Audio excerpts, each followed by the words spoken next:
Alright guys, it is 10:07 in the morning, May 30th, it's a Saturday, and I don't know what the deal is, but recently I've been waking up like really early on accident and then just been wide awake so I can't go back to sleep. Normally on Saturdays I like to sleep in and recover my body and rest up, but today I woke up at like 8 or 7:30 like normal time, and I was like, what the heck, why am I awake? And I had to force myself to go back to sleep for like another hour, and I woke up at 9, and now since there's nothing to do, I'm here, gonna work it out, and what was I gonna say? Oh yeah, so I'm having some bike troubles.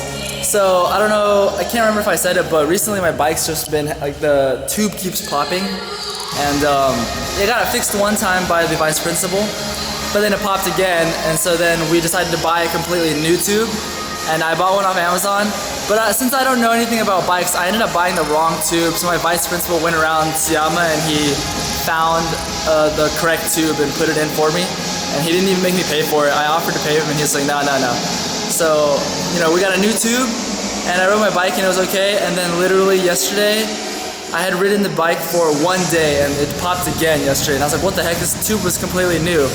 And so, when I got home with the bike, I tried to put air in it, and I thought that I would be able to see where it's actually broken. So as I was pumping air in, I could hear the air coming out of one section, and so I looked at it, and actually, the problem is my tire's broken. Like, there's a big cut in my tire, and that's where the air was popping out of. And I'm pretty sure, like, when I'm riding the bike, if any rocks or anything get into that large gash, then it just destroys the tube. So I can't, the vice principal's not here right now, but he's like a bike guru, so instead of buying the wrong stuff this time, I'm gonna wait until I see him again and ask him if he can buy the tire and the tube for me, and I'll pay him back. So yeah, man, the struggle. But I've been riding the trusty Mamachari, which is not too bad. So anyways, about to get this workout started with. So shoulders and biceps.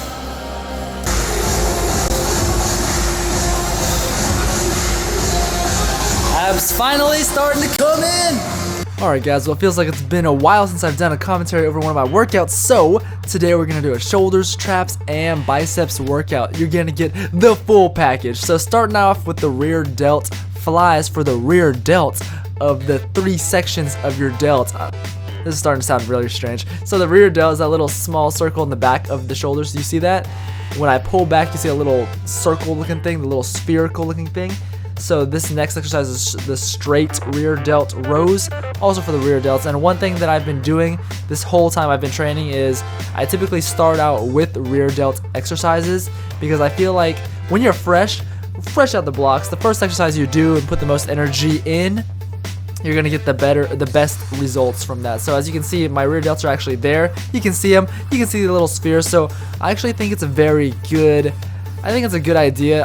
I mean, you guys can try it out if you want to. Just whatever part you want to develop the most, do that exercise first, because that's when you're fresh. Because later in the workout, when you get tired and you can't, move as much weight, or maybe you're just mentally exhausted, you're not going to be able to do as much. Anyway, second exercise for the front delts is the seated shoulder press. And there actually is a difference between the seated and the standing.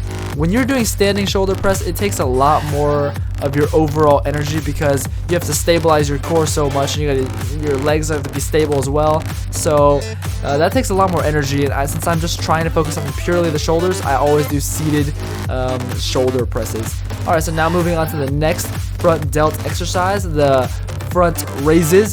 You see, front delt, front raises, easy peasy. So on this exercise, same with the rear delts, and actually it's not the same with the rear delts, but on this exercise I do strictly 12 reps for each arm, and even if I feel like I'm dying towards the end, it's okay to not be super strict with the form. As long as you've gotten like 10 reps on each arm, very good reps, then it's okay to do a little swinging at the very end. Just don't do it the whole time, or it's kind of a waste. So then the next exercise is the lateral raises, also 12 reps on, I was gonna say each arm, but I just realized that I'm doing it at the same time. So 12 reps total, and look how very controlled it is. You go up slowly, kind of squeeze a little bit at the top, and control it on the way down. And really focus on using your shoulders. Don't, pull the weight up with your arms or your forearms, whatever. pull with the shoulders.